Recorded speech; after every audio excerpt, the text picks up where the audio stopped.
Today we're talking about section 11.3, which is the perimeter and area of similar figures. Perimeter of similar figures should be familiar. We covered that in chapter 6, but area is something new we're going to talk about today. I want you to pause the video and take a look at these 4 questions. Please try to answer them and then hit play when you're ready to check your work. Alright, so hopefully you've gotten the answers for 1, 2, 3, and 4. For number 1, find the scale factor from orange to blue. While you're comparing your side lengths, it should be 2 to 3 for your scale factor. Assuming these are rectangles, by the way, which I neglected to mention earlier, we're going to compare the perimeters. So these are both 6s, these are both 2s, that's 3, and that's 9. Well, the perimeter of this first guy is 16, and the perimeter of our second guy is 24, which, lo and behold, reduced to 2/3, which should be familiar from chapter 6. Ratio of the perimeters is the same as your scale factor.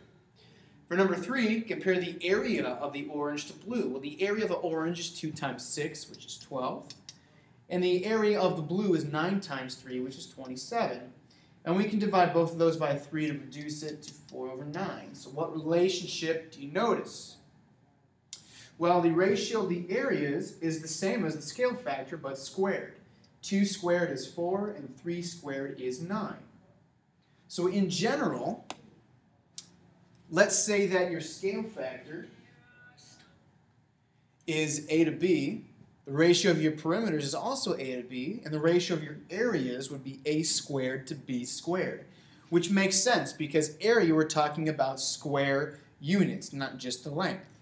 And we always measure things in feet squared, meters squared, etc. 2 dimensions area, we're talking about the power of 2. So that's the general relationship, your scale factor to the second power. And let's use that to solve a few simple problems and keep this video nice and short. So for example 1, in the diagram, these shapes are similar, so we can use that relationship. Find the indicated ratio. Well, for part A, the ratio red to blue of the perimeters. Well, the ratio of the perimeters is the same as the scale factor, or the ratio of the sides, which is 8 to 12, because 8 and 12 are corresponding, so we can use them. And this reduces to 4 over 6 and 2/3 ultimately.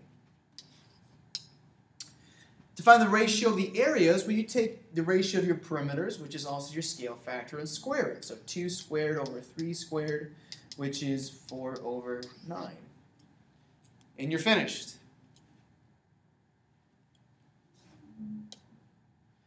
Let's take a look at, we skipped example 2, let's just look at example 3. A large rectangular baking pan is 15 inches long and 10 inches wide.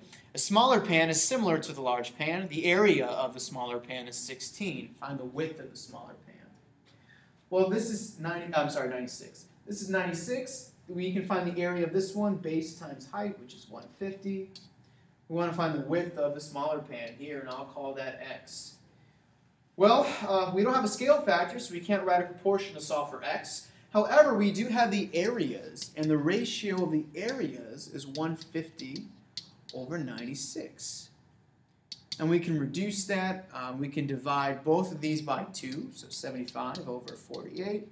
And again by 3, so it's 25 over 16. That's the ratio of our areas. To find a missing side, we need our scale factor, the ratio of the sides. Well, if the ratio of my areas is the scale factor squared, to get back to the scale factor, I'll square root it. So the square root of 25 is 5, and the square root of 16 is 4. So my scale factor is 5 to 4. And I can use that scale factor to write a proportion. 5 to 4 equals 10 to x. Cross multiplying or using some mental math, x is 8 inches. So again, going from scale factor to area is you square both of them. If you're going from area back to scale factor, you're taking the square root.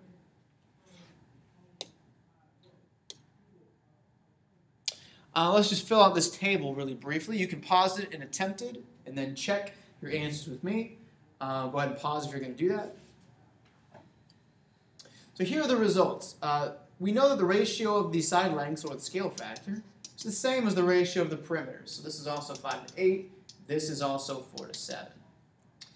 And find the ratio of the areas, to square it. So 5 to 8 becomes 25 to 64. 4 to 7 becomes 16 to 49.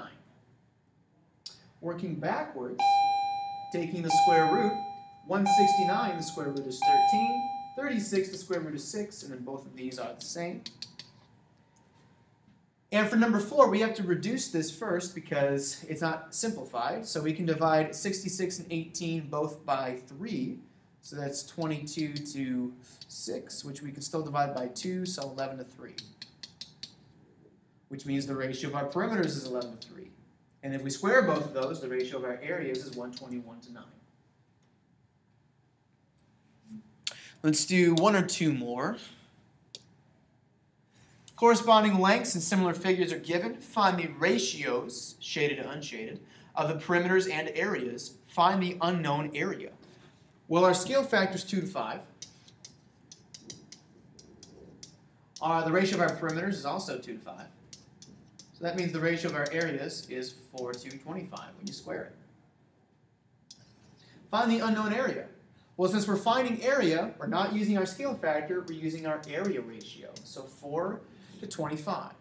That's going to equal my first area, which is 2, over my unknown area, x.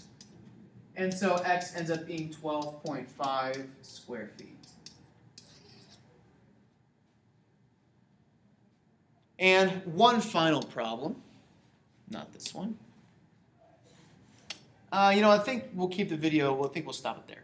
So if you have questions, please email me or see me before school or after school. Hopefully this video is a bit helpful. Also feel free to check out Khan Academy as a reminder, .org. They have all kinds of videos there. There's a link under links on your Edline page.